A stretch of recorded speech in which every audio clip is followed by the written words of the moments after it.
అనుదిన వాక్య ధ్యానమునకు ఆహ్వానం. అనేక దినములు శ్రమ కలుగును.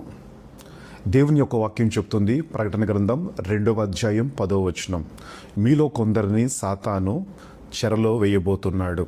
10 దినములు మీకు శ్రమ కలుగును. పిమ్మట మీరు మరణం వరకు నమ్మకంగా ఉన్న ఎడల దేవుడు మిమ్మల్ని అందరినీ రక్షించును అని. నిజమే, క్రైస్తవ సమాజానికి దేవుడిస్తున్నటువంటి ఒక హెచ్చరిక ఏమిటి అనంటే, క్రైస్తవులందరూ కూడా ఏదో ఒక రోజున ఏదో విధంగా ఈ లోకంలో శ్రమలు అనుభవిస్తారు. స్వయంగా మన ప్రభువైన యేసుక్రీస్తు వారే తను జీవించినటువంటి చివరి కాలంలో శ్రమలు అనుభవించాడు. ఆయన నడిచిన అడుగుజాడల్లో నడవబోతున్నటువంటి మనకు కూడా ఒక దినాన ఈ లోకంలో శ్రమ కలుగుతుంది. అయితే శ్రమలు సహించువాడే ధన్యుడు. శ్రమలను చూసి భయపడేవాడు, శ్రమలను సహించలేక కృంగిపోయేవాడు దేవుని దృష్టిలో చేతకానివాడవుతాడు. కనుక దేవుని యొక్క వాక్యం ఏం చెప్తుంది అనంటే,